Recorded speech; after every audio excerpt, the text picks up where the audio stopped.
I've never been the fireworks type. Give me a Saturday at the hardware store and the right screws, and I'll hand you a home that doesn't rattle when the wind remembers our address. I grew up in a house where nothing matched and everything worked. My mother used to say love is a level and a pencil line, quiet tools that make the rest possible. I took that seriously enough to turn it into personality. Tessa liked that about me at the start. She was color and ideas. I was plumb and square. I didn't compete with her brightness. I framed it. A month after we moved into the condo, she waved a mug at the blank wall in the living room and said, half serious and half a dare, "You know what would make this place ours? A wall of books, floor to ceiling, with a ladder that slides." I laughed because I like a challenge that looks like a sentence. "You get me measurements," I said, "and I'll bring the wood." She clasped her hands under her chin and did a little jump like a kid who just got permission to stay up late. "We'll have a reading nook," she said. "It'll smell like cedar and coffee. I'll put the chair right here so the morning light falls on the pages." The way she imagined things was part blueprint, part poem. I wrote down the inches and went to the lumberyard. The first weekend was demolition, pulling the old baseboards, running the stud finder in slow lines until it called out the bones of the wall. Tessa sat cross-legged on the couch with the tape measure and a notebook, drawing boxes like she was cutting the future into manageable pieces. We argued pleasantly about shelf height. She wanted room for oversized art books. I wanted symmetry. We compromised the way good people do when there's no winning to be done, only building. I made the first cut in the driveway. The smell of sawdust lifted my chest the way autumn can. The boards were stubborn in the way good wood is, asking you to mean it. I lined them up, dry-fit the face frames, and stood back. The wall started to look like it remembered something. The weekend after that, I routed a channel for LED strips so the shelves would glow at night like a quiet theater. I sank pocket screws where no one would see them and sanded until the grain felt like skin. Tessa brought me water and stole my pencil and tucked it behind my ear when I pretended I'd lost it. She took photos of the progress like parents do at recitals, clapping for every small piece that didn't fall over. Our life settled around the project. We didn't go out much. She said it was nesting season, which is the kind of phrase that can excuse a lot of staying in if you let it. Friends came by and stepped around clamps and asked if I was becoming a carpenter full-time now. I laughed and said no. This is just a hobby that won't stop looking like work. By month 2, the condo had a new smell, stain, then polyurethane, then that low hum of drying that makes you walk softer. Tessa picked the color 3 shades darker than I would have, a walnut that made the room look serious even when we were in pajamas. When I hung the library ladder's rail, she stood on the second rung with her hand on my shoulder and announced from her new height, "Now we're people with books." It was ridiculous and perfect. We filled the shelves slowly, not just with books, but with things that told the truth about us without speaking.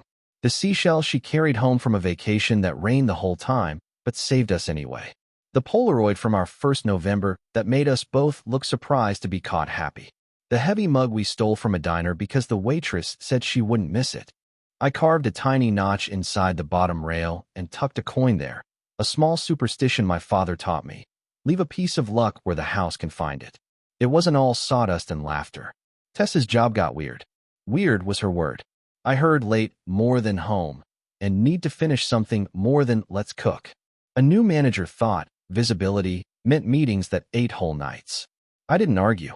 I fed us on Thursdays and pretended not to notice the way she ate standing up with her phone face down like the screen had become a person we were both tolerating.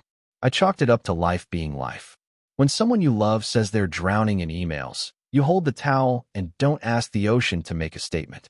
She started going to design nights, too, checking out other condos with an agent named Andrew to steal ideas. People stage the hell out of small spaces, she said, equal parts admiration and envy. We should see what works. Bring me pictures of clever shelves, I said, trying to sound like a good sport, because I am one. She did. I'd point to a detail I liked, how they hid the joints, the way they returned the trim around an outlet, and she'd nod without looking and say, "I love that throw pillow." And we'd end up ordering a throw pillow because marriage is a room you decorate and compromise. Andrew started to exist in our vocabulary the way new coworkers do, mentioned in the way a friend might name their new dentist. Andrew says lighter rugs make the room look bigger. Andrew knows a guy who can recaulk the shower for cheap.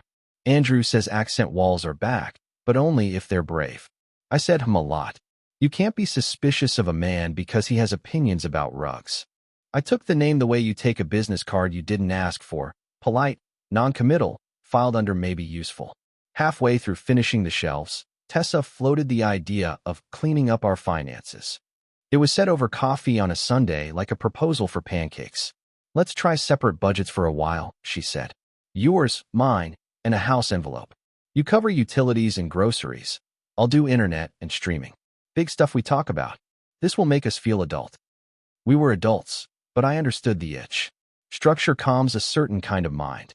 I opened a separate account called Projects and fed it like a plant. Tessa moved some money into something she called her Freedom Fund, an ugly name for what I assumed was a good idea. Padding for the unexpected, the if my job implodes kind of insurance you write down to stop your brain from eating its own tail. We installed the last shelf on a Wednesday. I remember because the light was wrong for a Wednesday, pale and tired like it belonged to March even though the calendar said June. I stood on the ladder and pushed the face frame into place, the magnets biting the way they should. When I stepped down, Tessa clapped once, loud, and then covered her mouth like she'd startled herself with joy. We did a soft opening for the shelves, 2 hours of carefully putting our favorite things in the places we pretended were obvious. She put our wedding photo in the center of the middle row. It looked like an intentional thesis. We ate dinner on the floor, legs out, plates balanced on the step of the ladder, and congratulated ourselves on living in a magazine. A week later, 2 men showed up with a wide tape measure and a laser level and introduced themselves as stagers. Tessa had booked them. Just to get an opinion, she said. We can learn from professionals. We don't have to do anything. They walked through the condo with hands clasped behind their backs like they were memorializing something. One murmured, "Great natural light." The other said, "We'd want this to pop in photos." They used the word buyers in a sentence that didn't include the word hypothetical. When they left, they forgot a business card on the counter. It had Andrew's agency's logo on it. I held the card and felt a muscle in the back of my neck realize it existed. Tessa laughed when she saw my face. "Relax," she said. "I told him to send people who know how to make small places feel big. We're nesting, remember? Nesting means trying things. Don't be such a dad about it." I put the card in the junk drawer under batteries that may or may not work. I vacuumed sawdust out of the rug and told myself stagers can stage without a sign in the yard. The shelves were for us. They smelled like us. They were heavy enough to be ours. The first time the word appraisal got said, it came in through the bathroom door while she flossed. "Andrew says we could get a free appraisal." Tessa mumbled. "No pressure. Just market research." "Appraise what?" I asked, toothbrush in my cheek. The amount of love embedded in walnut. She bumped my hip with hers. "The place," she said. "Just to know. We're not selling. It's information." I gave her information. I told her what the HOA costs, what the new windows did to the energy bill, how the elevator inexplicably takes a break every Tuesday at 3 p.m. because a man named Art jimmies a panel somewhere and whispers to it until it behaves. She kissed my cheek with toothpaste on her lip and said I was cute when I got technical. There were other changes, small and easy to miss if you weren't the kind of person who notices how a house breathes. The throw blankets found new places to drape themselves, not where we actually used them. The bowls on the open shelves became emptier, then rearranged like they were waiting for someone else's eye. A tray with a fake fern appeared on the coffee table that made me feel like I was living in a waiting room for a better version of my own life. One Saturday, Tessa asked me to be out for 3 hours so the exterminator could do a treatment. "Safe, but smelly," she said. "Take your time. Go to that tool place you like. Come back after 2. I appreciated being told to go loiter among drills. I came back early out of habit and stood in the hallway because our door had a lockbox hanging from the knob, the kind with a code real estate agents use. My key still worked. I went in, quiet out of instinct. The couch had been moved 3 inches to the left, the kind of move that doesn't make sense until you're trying to make 20 photos all look like they belong to the same idea. There was a white card on the counter with a list in soft fonts, light neutral palette. Declutter surfaces. Remove personal photos. Around it were the bodies of what the list meant. Our wedding photo turned face down. The Polaroid tucked into a drawer that never used to hold anything more important than spare twist ties. the seashell standing by the sink like it had been caught doing something illegal. Tessa came out of the bedroom and did a visible calculation. What did I see? What was the simplest sentence that would keep the day from becoming complicated? They said the lockbox makes it easier for the exterminator, she said. He can come back tomorrow if he needs to. I know it looks weird. Please don't be mad. I wasn't mad. Anger is a tool I keep in the bottom of the toolbox because it strips screws if you grab it too fast. I was reorganizing inside, moving things from the shelf called Of Course to the shelf called Explain. Okay, I said slowly. Take the lockbox off when the bugs are dead. She kissed me with the quickness of someone who wants to mortgage relief from suspicion. You're good to me, she said. You know that? You always are. The shelves were finished for a month when a postcard arrived that wasn't like the others. Not a pizza coupon. Not a dentist reminding us our teeth still exist. Glossy, heavy, with a photo across the entire front that I recognized because I built it. Our living room. Our shelves. Our walnut. Our ladder at a perfect angle, staged with a knit throw that wasn't ours and a cup of coffee that had steam added in post. The caption in a friendly font read, "Just listed, sun-lit designer condo with custom library wall." I laughed before I realized I was the only one laughing. On the back, Tessa's name was written as the contact for showings, but her last name had been squeezed into a hyphen with Andrews. Not married. A team name. An email address that made a new person out of two old ones, Tessa Andrew at. I read the words until they became shapes, and the shapes became a sound in my head like the fridge cycling at 3 in the morning. I stood in the kitchen with the postcard and my coin tucked into the rail under the bottom shelf and understood why superstition exists. You put a coin in a house and hope it buys you truths instead of lies. I turned the postcard face down on the counter and opened my laptop like a man who believes the internet will translate what the world refuses to say plainly. I typed the address, and Zillow gave me our life in bullet points. Meticulously updated. True, if meticulous means you sleep with sawdust in your eyebrows. Chef's kitchen. We own one skillet that knows eggs and one pot that forgives chili. Understated luxury. We have a rug that I've apologized to twice. The photos were brutal in their beauty, each angle cleaner than we ever lived, my work in every frame, her smile in none of them because people were carefully absent. At the bottom, open house Sunday, 12 to 3. It was Saturday. Tessa was at design night. I held the printed version of our home like a report card someone forged with my handwriting. I didn't call her. What would I ask? Why did you put our life online? She'd say it was a test, a maybe, a pressure-free way to see what the market says. She'd say we could always pull it. She'd say words that take the shape of a rug she'd pull out from under me later with better sentences. I put the postcard in the junk drawer under the batteries that may or may not work. Sunday, I went to the open house. I didn't go as a man whose shelves had been turned into bait. I went as a man who wanted to stand in the room that had rewritten itself without asking me for a pen. I wore a hat, and the kind of quiet that makes you blend into an event. There were cookies on the counter and a sign-in sheet, and a bowl of business cards I ignored like I had vitamins when I was a kid. The agent standing in our kitchen wasn't Andrew. He was a younger version in a better suit, an associate whose job was to smile and say, "This one's special," every 9 minutes. He did it well. Buyers walked through and touched the ladder like it had blessed them. One woman whispered to her partner, "This is the photo from the ad," and I felt a heat behind my ribs that had nothing to do with the oven they'd turned on to make the kitchen look used. I walked the place like a thief returning a wallet he didn't steal. I recognized the space even when it pretended it didn't recognize me. The seashell was gone. The Polaroid was gone. The coin stayed hidden where I put it, because coins do what they're told. I was about to leave when the elevator opened and Tessa stepped out with Andrew beside her. They were not touching. You don't touch at your own open house. This I learned from standing there pretending to be no one. But their bodies answered each other's movements the way trained dancers do when they hear a song they know by heart. She did the smile she does for strangers. He did the nod that means, "Welcome to a room where the math has already been done." She saw me. Of course she did. Seeing someone you know in a room where they shouldn't be is a special kind of alarm. For a second her face was all 3 versions of our life layered. How we started, how we were, and the story she was about to tell to keep 1 more hour quiet.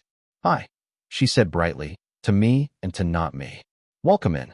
Andrew offered a hand like he was offering me the weather. "Andrew," he said, Great bones, right? He gestured to the shelves as if he were a museum docent paid by the hour. I took his hand because I take the hands people offer me. Great bones. I agreed. And then I let the sentence do what it wanted to without my help. I built them. He blinked. A good salesman can make a blink look like theater. His was a blink that struggled to decide whether to be apology or praise.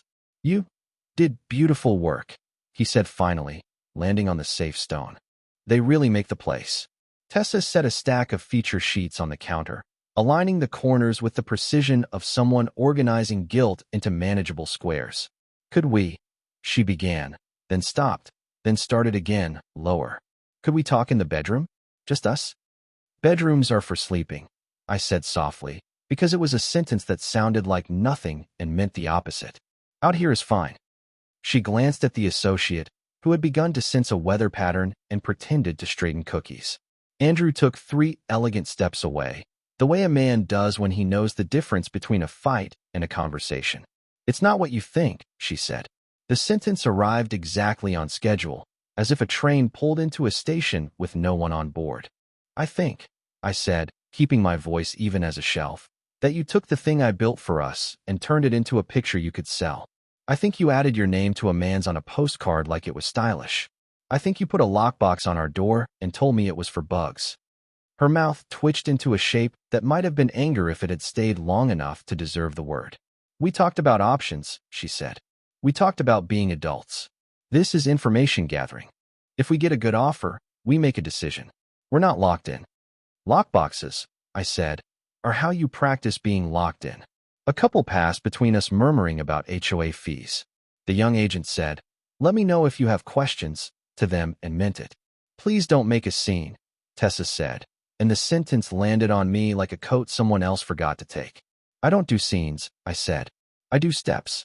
I put my hand under the bottom rail, reached for the little notch that only a man who made it would know, and slid the coin out with my thumb. I held it up where she could see the face of it in the light Andrew had told us we had too much of.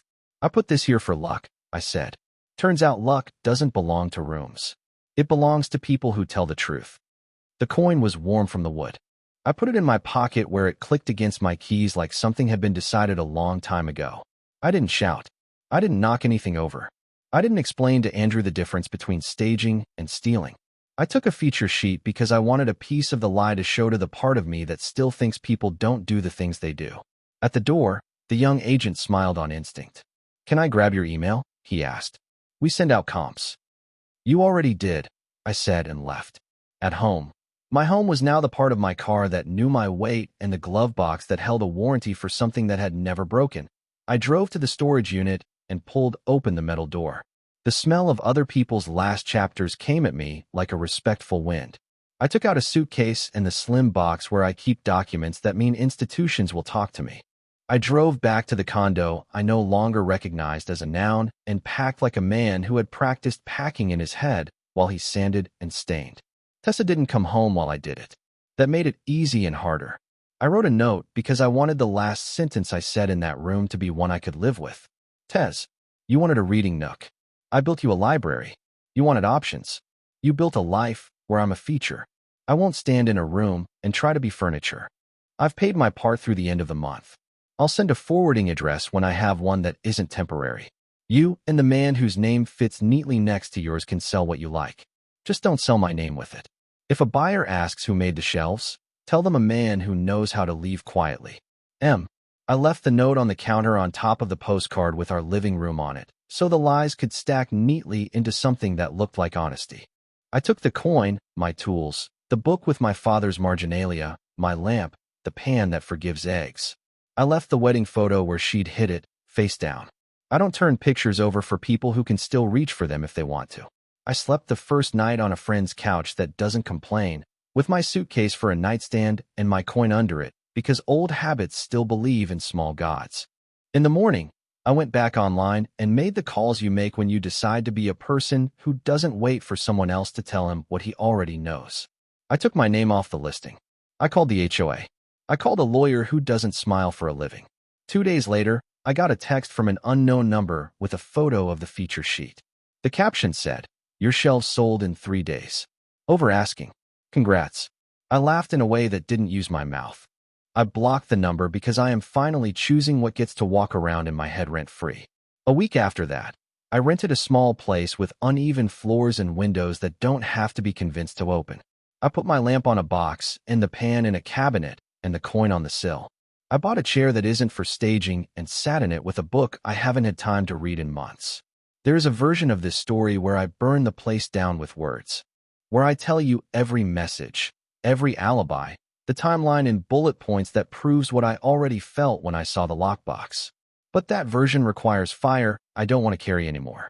I am not a man built for explosions. I am built for leaving the room better than I found it, even if that means leaving the room. People have asked what happened, the ones who heard via the grapevine that sometimes waters rumors and sometimes drowns them. I say, we wanted different things, and one of us was willing to sell the other to get it. Then I ask if they have a drill I can borrow because mine is still in a box I can't find. They laugh and hand me a tool, and the conversation becomes useful again. Sometimes I take the feature sheet out of the drawer and look at the photo of the shelves with a knit throw that never kept anyone warm and a coffee cup that never held a mouthful of anything real. I stare at the ladder step where we balanced plates and kissed the air above dinner. I let myself feel both things at once. Pride, and the particular grief of seeing your work become a bullet point in someone else's plan. I still build things. I hung 2 shelves badly in the new place and rehung them right. I put a small nail by the door for my keys and a hook where nothing useful goes yet, but will. The first time I made coffee here, the light hit the steam in a way that made me say, oh, to no one. I took that as a sign that not everything beautiful is for a brochure. If you ask me whether I regret the months I spent on the ladder, I'll tell you the truth you can carry without me. No. You can build a thing for the wrong reasons and still have built a good thing. Those shelves are still standing. Strangers will put their lives on them and reach for the ladder and curse under their breath when they stub a toe. Maybe someone will find the coin I forgot, I didn't forget, and believe in luck long enough to tell the truth when it matters. I wanted a quiet life. Tessa wanted a loud picture. Andrew knew a decent font. They can have what they chose. I kept my hands, my level, my pencil line, and a room with uneven floors that doesn't perform for anyone. When I read at night now, the lamp makes a small circle on the page. It's enough. The day I saw our living room online, I didn't lose a home. I learned which part of it was mine.